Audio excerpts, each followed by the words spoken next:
Eine Fahrradtour durch die Stadt. Es ist ein strahlender Frühlingstag und Lukas hat beschlossen, mit seinem Fahrrad die Stadt zu erkunden. Er lebt in einer kleinen Stadt, in der es viele alte Gassen, bunte Plätze und gemütliche Cafés gibt. Heute möchte er neue Ecken entdecken und dabei Deutsch üben. Lukas steigt früh aus dem Bett. Er zieht bequeme Kleidung an, setzt seinen Fahrradhelm auf und isst ein leichtes Frühstück, ein Brötchen mit Marmelade und ein Glas Orangensaft. Heute wird ein schöner Tag, denkt er und verlässt seine Wohnung. Auf der Straße trifft er freundliche Nachbarn. Frau Schmidt, die vor dem Haus ihres Nachbarn spazieren geht, grüßt ihn. »Guten Morgen, Lukas.« Er antwortet, »Guten Morgen, Frau Schmidt. Ich mache heute eine kleine Fahrradtour.« Frau Schmidt lächelt. »Das klingt wunderbar. Viel Spaß und gute Fahrt.« Lukas fährt in die Innenstadt. Er genießt die frische Luft und beobachtet, wie sich die Menschen in den belebten Straßen tummeln. Er passiert einen bunten Wochenmarkt, auf dem Verkäufer frisches Obst und Gemüse anbieten. Zwischen den Ständen riecht er den Duft von Äpfeln, Brot und Gewürzen. Er hält kurz an, um einen Apfel zu kaufen, und bedankt sich höflich. »Danke sehr.« Der Verkäufer lächelt. »Gern geschehen. Viel Spaß auf Ihrer Tour.« Nachdem Lukas wieder auf sein Fahrrad gestiegen ist, radelt er durch malerische Altstadtgassen. Die alten Häuser mit bunten Fassaden und kleinen Balkonen lassen ihn an vergangene Zeiten denken. Er fährt an einem kleinen Platz vorbei, auf dem Kinder fröhlich spielen und ältere Menschen auf Bänken sitzen. Er hört das Lachen und das Klirren von Kaffeemaschinen aus einem nahegelegenen Café. Lukas entscheidet sich, eine Pause einzulegen. Er schiebt sein Fahrrad an den Rand eines schönen Parks, setzt sich auf eine Bank und genießt die Sonne. Während er seinen Apfel isst, liest er ein kleines Heft, das er immer bei sich hat, um neue deutsche Wörter zu lernen.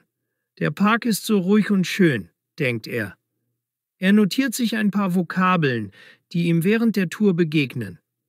Nach der Pause radelt er weiter und erreicht einen modernen Stadtteil. Hier stehen hohe Gebäude und moderne Geschäfte.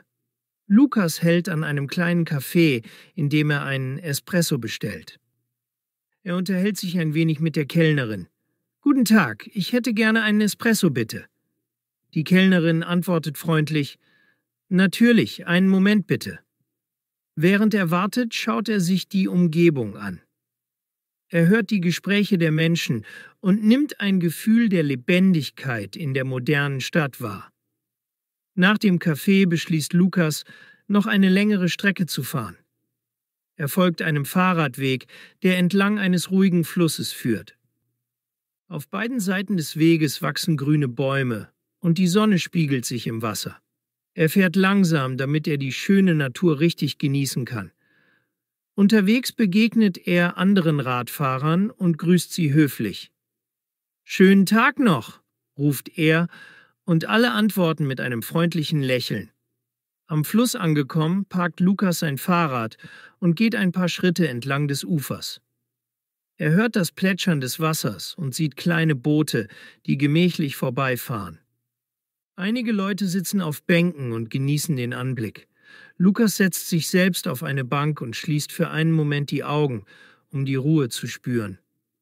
Solche Momente machen das Leben schön, denkt er. Nachdem er sich gestärkt hat, steigt er wieder auf sein Fahrrad und radelt zurück in die Innenstadt. Auf dem Rückweg passiert er noch einen historischen Marktplatz, auf dem ein kleiner Brunnen steht. Kinder spielen um den Brunnen herum und Händler bieten bunte Waren an. Lukas bleibt kurz stehen, um die Atmosphäre zu genießen und ein paar Fotos zu machen. Als der Nachmittag fortschreitet, kehrt Lukas nach Hause zurück. Er parkt sein Fahrrad vor seiner Wohnung, steigt aus und fühlt sich erfrischt und glücklich. In seinem Kopf hat er viele neue Wörter und Ausdrücke gesammelt, die er beim nächsten Deutschtraining wiederholen möchte. Zu Hause angekommen, erzählt Lukas seiner Familie von seinem Tag. »Heute bin ich durch die Stadt geradelt und habe viele schöne Plätze gesehen. Es war sehr entspannt und ich habe viel gelernt.« Seine Eltern und Geschwister hören interessiert zu, und er zeigt stolz einige Fotos von den bunten Marktplätzen und dem ruhigen Flussufer. Am Abend setzt sich Lukas an seinen Schreibtisch, um in seinem kleinen Notizbuch die neuen Vokabeln aufzuschreiben. Er notiert Wörter wie Marktplatz, Fahrradweg, Brunnen und Altstadt. Dabei freut er sich, dass er so viel erlebt und gelernt hat. Er denkt, das war ein perfekter Tag. Bewegung, Natur und Deutsch lernen. So endet ein ereignisreicher Tag, an dem Lukas die Stadt auf seinem Fahrrad erkundet und dabei viele neue Eindrücke sammelt. Er freut sich schon auf seine nächste Fahrradtour und darauf, weitere schöne Orte zu entdecken. Ein Besuch im Kino. Es ist ein grauer, aber kühler Abend und Anna hat sich entschieden, ins Kino zu gehen. Sie liebt Filme, auch wenn sie manchmal etwas schwer verständlich sind. Heute möchte sie einen lustigen Abenteuerfilm sehen, um ihre Deutschkenntnisse zu verbessern und gleichzeitig Spaß zu haben.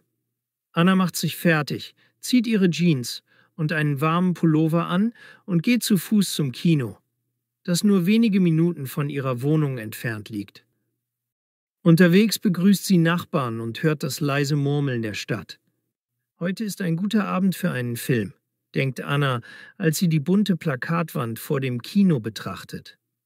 Auf den Plakaten stehen Titel wie »Das Abenteuer beginnt« und »Die Reise ins Unbekannte«. Anna wählt einen Film aus, der ihr sympathisch erscheint. Im Kino kauft Anna sich eine Eintrittskarte und poppt sich noch eine große Tüte Popcorn. Die Kasse ist freundlich und sie bekommt ein Lächeln vom Kinomitarbeiter. In der Lobby hört sie leise Musik und die Wände sind mit Fotos von alten Filmen dekoriert. Anna sucht sich einen guten Platz in der Mitte des Kinosaals. Die Sitze sind bequem und der Raum ist gedimmt. Kurz bevor der Film beginnt, flüstert sie: »Ich freue mich schon auf diesen Film.« Die Lichter gehen aus und der große Bildschirm wird hell. Der Film beginnt. Die Geschichte handelt von einer mutigen Heldin, die sich auf eine abenteuerliche Reise begibt, um ein geheimnisvolles Rätsel zu lösen. Anna hört aufmerksam zu, obwohl sie manchmal Wörter nicht ganz versteht. Dank der Untertitel in Deutsch kann sie der Handlung folgen und lernt dabei neue Vokabeln. Während des Films lacht Anna bei lustigen Szenen und staunt bei aufregenden Momenten. Sie sieht, wie die Heldin mit schwierigen Situationen umgeht und wie wichtig Mut und Freundschaft sind. Immer wieder merkt Anna, wie sie durch den Film auch ihre Sprachkenntnisse verbessert. Das ist sehr spannend, denkt sie, als die Musik dramatisch wird und die Bilder auf dem Bildschirm lebendig wirken. Am Ende des Films applaudiert das Publikum und Anna klatscht begeistert mit. Als die Lichter wieder angehen, fühlt sie sich inspiriert und glücklich. Der Film war toll und ich habe viel gelernt, sagt sie leise zu sich selbst. Nach dem Film verlässt Anna das Kino. Draußen in der kühlen Nachtluft atmet sie tief durch und blickt in den klaren Himmel. Auf dem Heimweg erinnert sie sich an die Szenen des Films und an einige neue Wörter, die sie aufgeschrieben hat. Zu Hause angekommen, setzt sich Anna an ihren Schreibtisch und schreibt in ihr kleines Notizbuch. Sie notiert Wörter wie Abenteuer, Heldin und Freundschaft. Dabei denkt sie, Filme helfen mir, Deutsch zu lernen und gleichzeitig Spaß zu haben. So endet ein schöner Kinoabend, an dem Anna nicht nur einen unterhaltsamen Film gesehen hat, sondern auch ihre Deutschkenntnisse weiter verbessern konnte. Sie freut sich schon auf den nächsten Kinobesuch. Ein Tag in der Bibliothek. Es ist ein ruhiger, bewölkter Morgen und Thomas hat sich vorgenommen, die Stadtbibliothek zu besuchen. Er liebt Bücher und möchte seine Deutschkenntnisse verbessern, indem er spannende Geschichten liest. Die Bibliothek ist sein Lieblingsort, um in Ruhe zu lernen und neue Wörter zu entdecken. Thomas frühstückt ein Müsli mit Milch und liest dabei schon ein paar kleine Texte auf Deutsch. Anschließend zieht er eine warme Jacke an und macht sich auf den Weg zur Bibliothek. Unterwegs grüßt er freundlich die Passanten und freut sich auf den Tag. Die Bibliothek ist ein großes, altes Gebäude mit hohen Decken und vielen Fenstern. Beim Betreten fällt Thomas sofort die ruhige Atmosphäre auf. In der Eingangshalle stehen Regale voller Bücher und leise Musik spielt im Hintergrund. Ein freundlicher Bibliothekar begrüßt ihn. »Guten Morgen, wie kann ich Ihnen helfen?« Thomas lächelt und antwortet: »Guten Morgen, ich suche ein Buch über Abenteuergeschichten auf Deutsch.« Der Bibliothekar zeigt ihm den Weg zur Abteilung für Belletristik. Thomas läuft durch lange Gänge, vorbei an Regalen mit Romanen, Sachbüchern und Zeitschriften. Er fühlt sich hier wie in einer anderen Welt, in der Wissen und Geschichten auf ihn warten. In der Abteilung setzt sich Thomas an einen kleinen Tisch und durchsucht die Regale. Er findet ein Buch, das ihm sofort gefällt, und liest die erste Seite. Die Sprache ist einfach, und er versteht die Geschichte gut. »Das ist perfekt für mich«, denkt er. Er nimmt das Buch aus dem Regal und setzt sich in einen ruhigen Bereich der Bibliothek, um zu lesen. Stunden vergehen, während Thomas in die Welt der Abenteuer eintaucht. Er liest von einem mutigen Seefahrer, der auf hoher See gegen Stürme kämpft, und von einer Heldin, die in einem fernen Land spannende Rätsel löst. Zwischendurch notiert er sich neue Wörter und deren Bedeutungen in einem kleinen Heft. »Ich lerne so viel, wenn ich lese«, sagt er leise. Nach einiger Zeit macht Thomas eine kurze Pause. Er geht in das Café der Bibliothek, wo er einen Kaffee bestellt. Während er seinen Kaffee trinkt, unterhält er sich mit einer anderen Person, die ebenfalls Deutsch lernt. »Welche Bücher liest du gern?« fragt sein Gesprächspartner.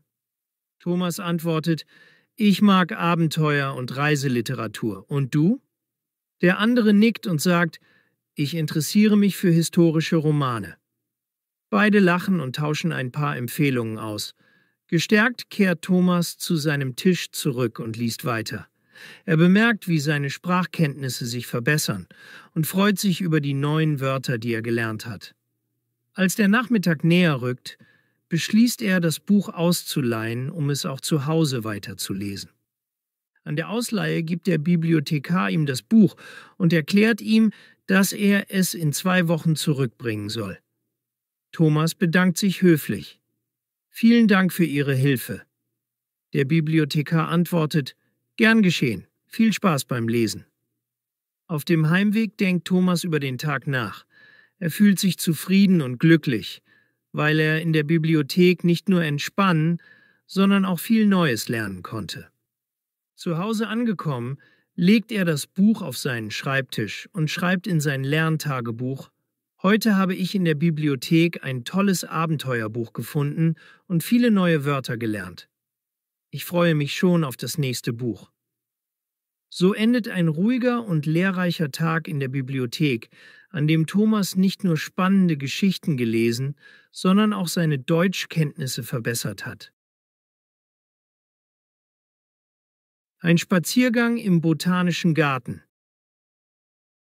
Es ist ein warmer, sonniger Tag, und Sophie hat beschlossen, einen Spaziergang im Botanischen Garten zu machen. Sie liebt Pflanzen und Blumen, und der Botanische Garten ist ein Ort, an dem sie die Natur in all ihrer Vielfalt erleben kann. Außerdem möchte sie beim Spazierengehen ihre Deutschkenntnisse üben, indem sie die Beschriftungen an den Pflanzen und Schildern liest. Sophie frühstückt ein gesundes Müsli mit frischem Obst und trinkt dazu einen Kräutertee. Sie zieht ihre bequemen Schuhe an, schnappt sich eine kleine Wasserflasche und verlässt ihr Haus.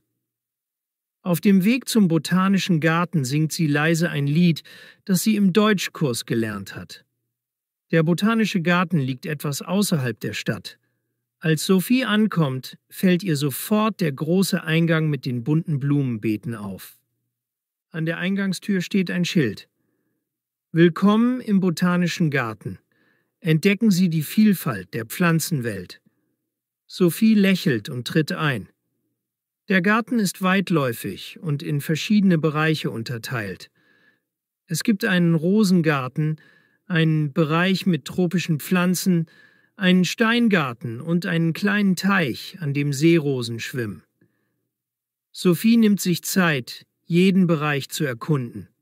Zuerst geht sie in den Rosengarten. Die Rosen blühen in vielen Farben: Rot, rosa, gelb und weiß. Die Rosen sind so schön, flüstert sie, während sie die zarten Blüten betrachtet. An den Wegen im Garten stehen Informationstafeln. Sophie liest auf Deutsch kurze Texte über die verschiedenen Pflanzenarten. Dabei lernt sie Wörter wie Blüte, Stängel und Duft. Sie notiert sich einige Begriffe in ihrem kleinen Notizbuch. Das ist sehr interessant, denkt sie. Ich lerne viel über die Natur. Weiter geht es in den Bereich der tropischen Pflanzen.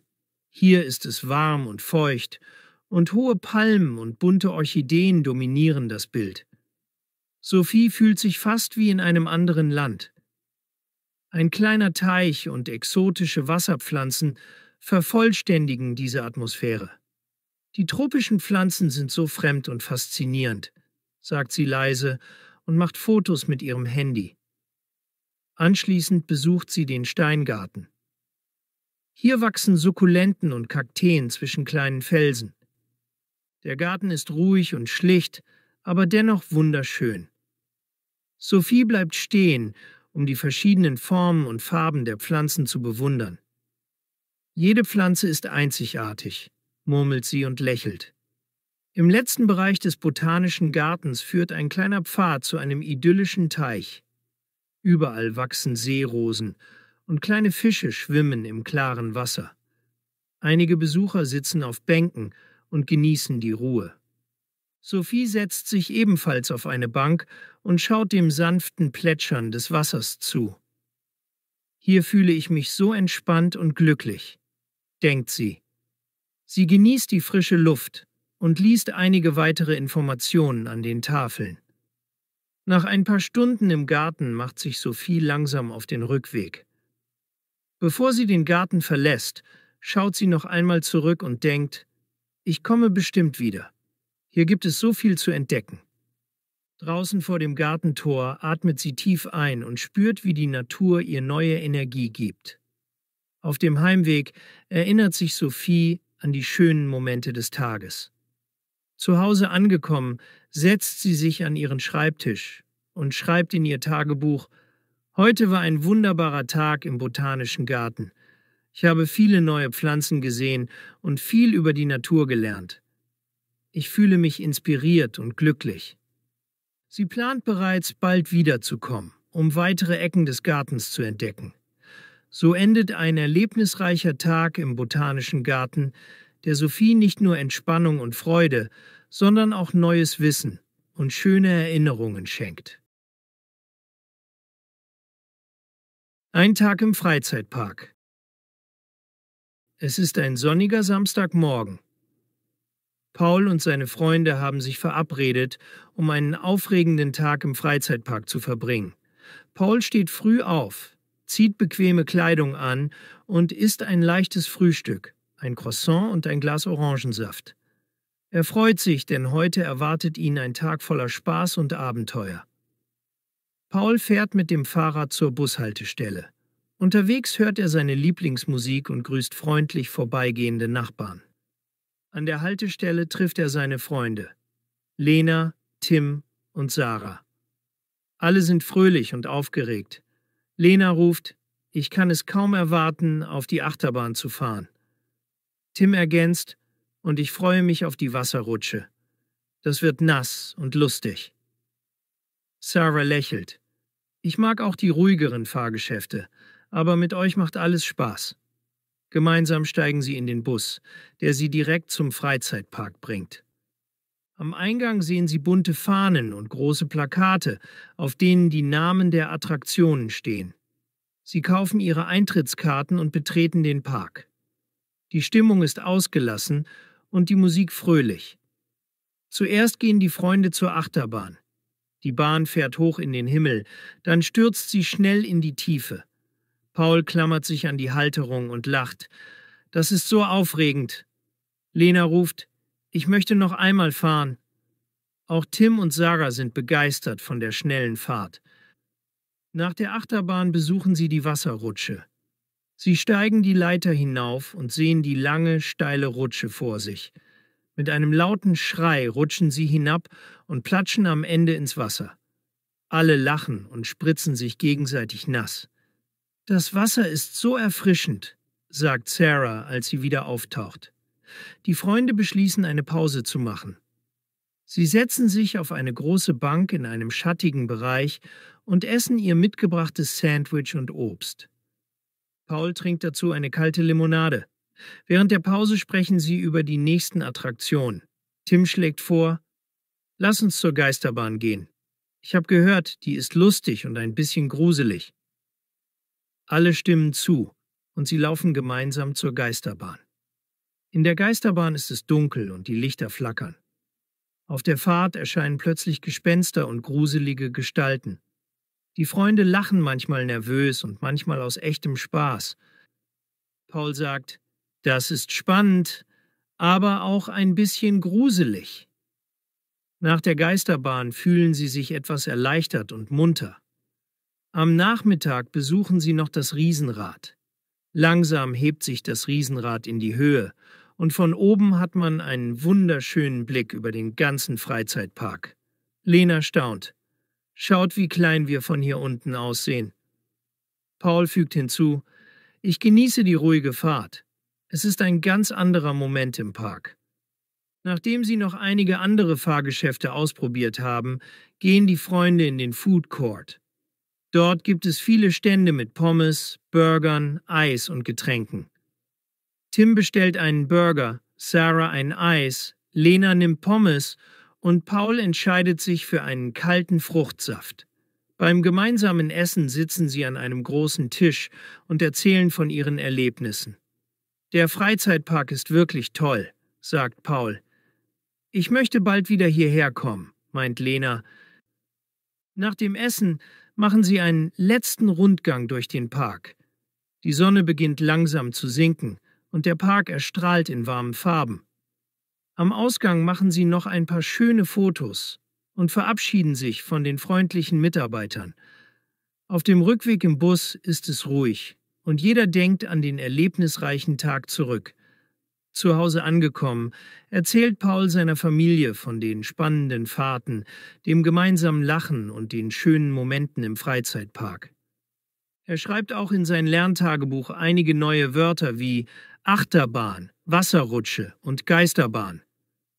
Heute war ein unvergesslicher Tag, denkt er, und freut sich schon auf das nächste Abenteuer. Ein Kochkurs mit Freunden. Es ist ein kühler Freitagabend und Anna hat einen besonderen Plan. Sie möchte mit ihren Freunden einen Kochkurs besuchen, um gemeinsam leckere Gerichte zu lernen. Anna liebt es zu kochen, aber sie möchte auch ihre Deutschkenntnisse verbessern und neue Vokabeln rund ums Essen lernen. Anna ruft ihre Freunde Markus, Lena und Tobias an. Alle sind begeistert von der Idee und vereinbaren sich, um 18 Uhr vor einem kleinen Kochstudio zu treffen. Markus sagt, das klingt toll. Ich möchte lernen, wie man ein gutes Pastagericht macht. Lena fügt hinzu, ich interessiere mich für die Zubereitung von Salaten und Desserts. Tobias meint, Kochen mit Freunden macht immer Spaß. Am vereinbarten Abend treffen sich alle vor dem Kochstudio. Das Gebäude sieht modern und einladend aus und im Fenster sieht man bereits einige bunte Zutaten. Drinnen werden sie von einer freundlichen Köchin begrüßt. Willkommen im Kochkurs. Heute lernen wir, wie man ein italienisches Abendessen zubereitet, sagt sie. Anna ist aufgeregt und sagt, ich freue mich sehr. Ich möchte viele neue Wörter lernen, wie Nudel, Soße und Gewürz. Die Gruppe wird in eine große, helle Küche geführt. Auf dem Tisch liegen frische Zutaten. Tomaten, Basilikum, Knoblauch, Mehl, Eier und vieles mehr. Die Köchin erklärt Schritt für Schritt, wie man den Teig für Pasta herstellt. Zuerst mischen Sie das Mehl mit den Eiern, erklärt sie. Die Freunde hören aufmerksam zu und wiederholen die Wörter. Anna schreibt sich in ihr Notizbuch. Mehl, Eier, Teig.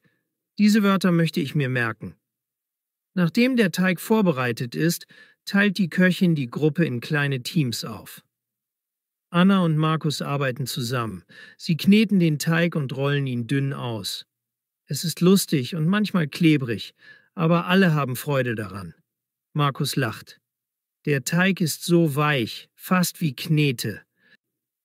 Anna antwortet, ja, aber ich freue mich, wenn wir bald frische Pasta haben.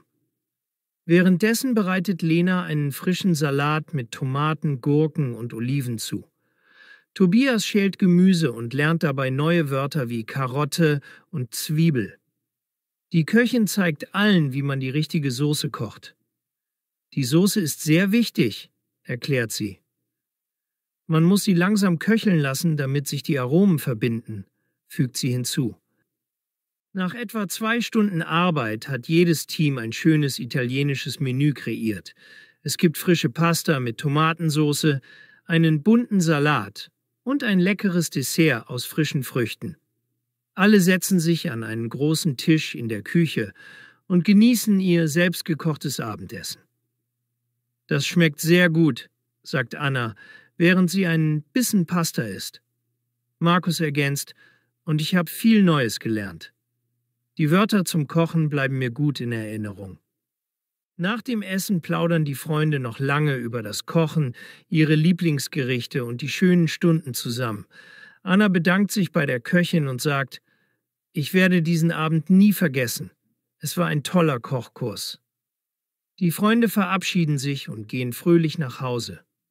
Zu Hause schreibt Anna in ihr Tagebuch, heute habe ich im Kochkurs viele neue Wörter gelernt. Ich mag es, wenn man zusammen kocht. Es war ein schöner Abend mit Freunden und leckerem Essen. Anna freut sich schon auf den nächsten Kochkurs, bei dem sie wieder etwas Neues lernen und Spaß haben kann.